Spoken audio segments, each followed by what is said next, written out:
Hey, what is up guys? It is your boy Speed here, and today, man, I almost feel a little bit bad for making this video, I'll be honest. This hero in this build is way too strong. It's way too strong, it's unfun to play against, and it's very fun to play.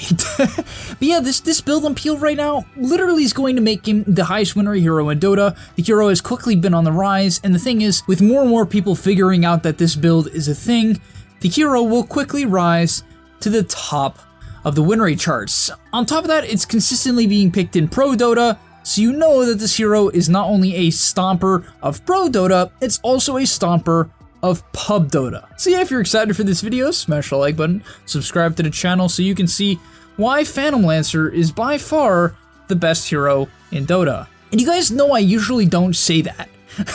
You know, as much as, okay, you know, maybe from time to time, I use the term broken, maybe a little bit too freely, maybe a little bit too much, but PL is actually broken. He's actually broken. He's literally broken.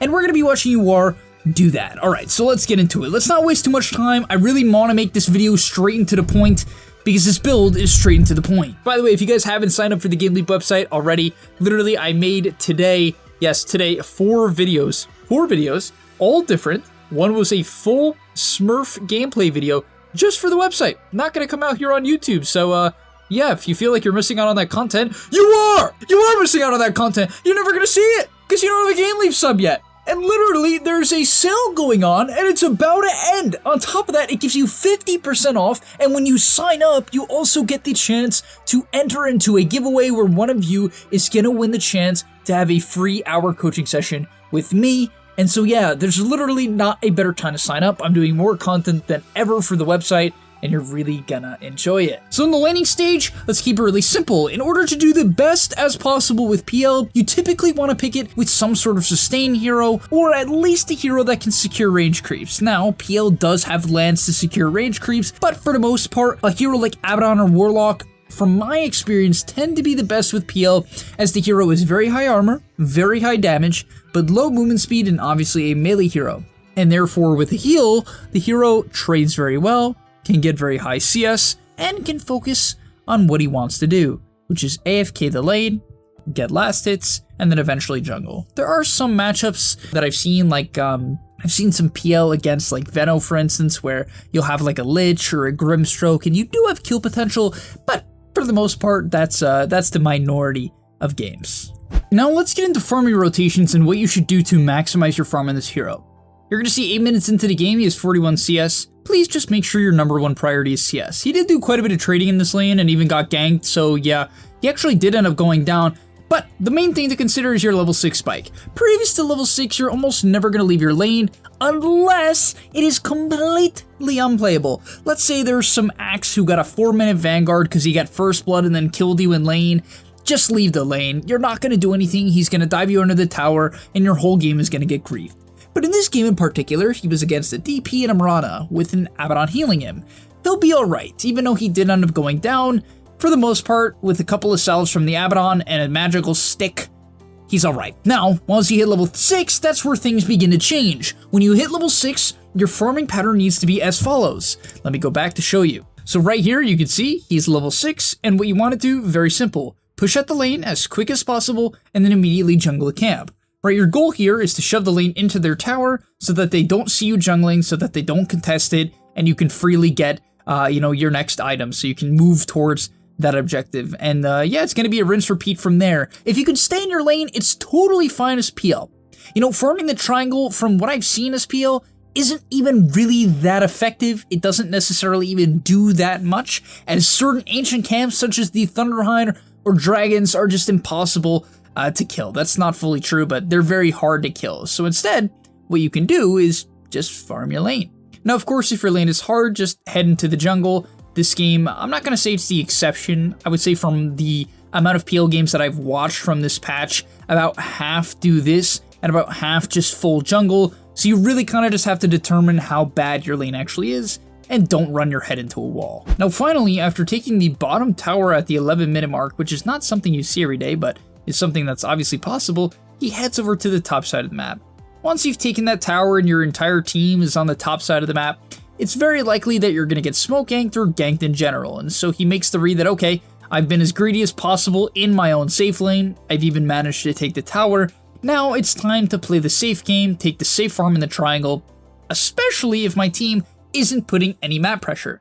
What I mean by that is if your team isn't pressuring mid or top, it's very likely that you will get ganked as the safe laner if you are a lone bottom.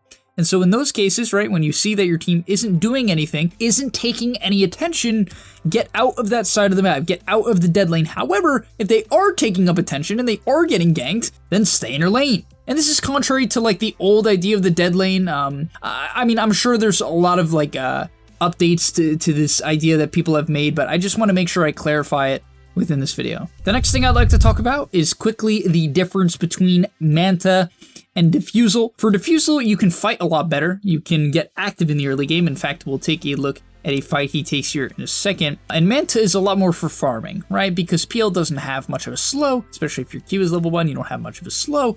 And therefore, you need the Diffusal to kill people. It's also just a lot more damage than Manta, you know, per gold. However, the games where you want to go Manta is when it's a completely unplayable PL game.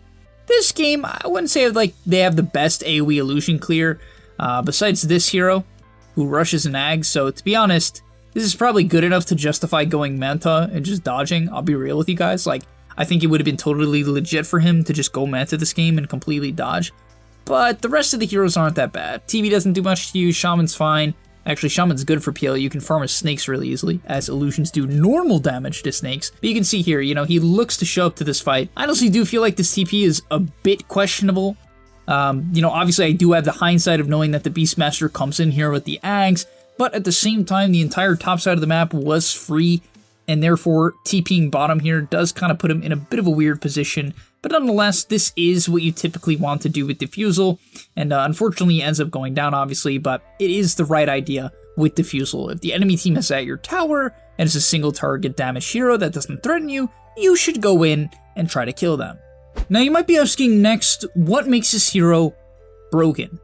What makes this hero the best hero in Dota? Because from what you've shown me so far, Speed, it kind of just looks like your average PL game, with a couple of tips here and there. And it's the shard. So to go over it very quickly, I mean, it's a very simple concept, okay? Spirit Lance, usually when you throw it, it spawns an illusion that does 20% of your hero's damage. Decent, all right, decent.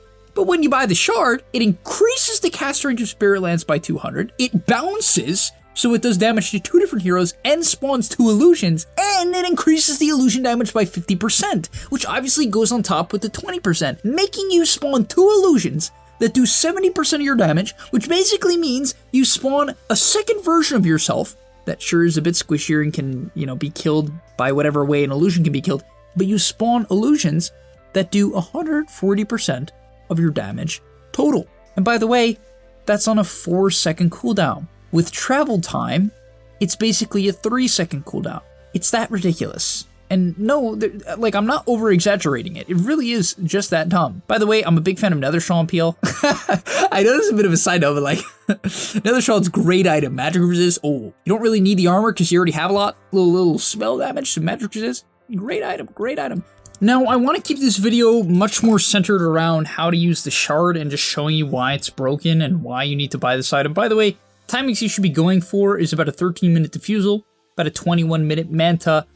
You can get it much earlier than that, though, if you're having a good game like he was. You can aim for 18 to 19 as well. It's definitely possible, especially with a few kills here and there.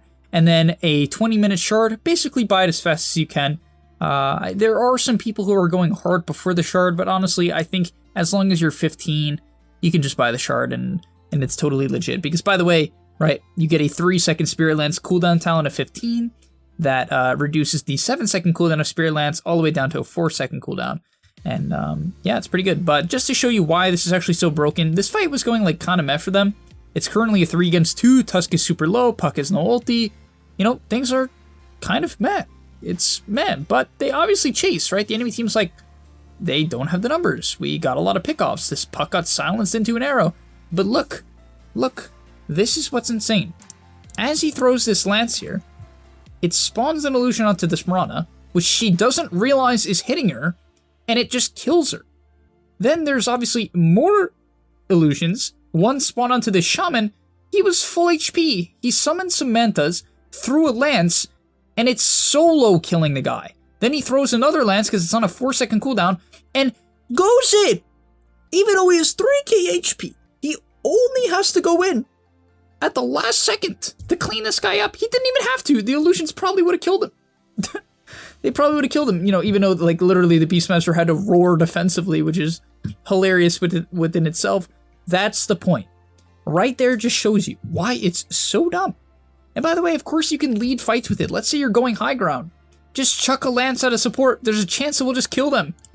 In fact, I played a game recently where I had a Grimstroke on my team. And what we did was we would ink swell the illusion, and it actually solo killed the support. Like, and then we won the fight, right? Because we just went in right after it. And it's just, I don't know, it's just so stupid. All right, and to end off the video, let's take a look at a ridiculous fight where Shaman dies before anything happens. So yeah, the fight breaks off. They were just going high ground, and this is just, I mean, this is just sad. This is just sad.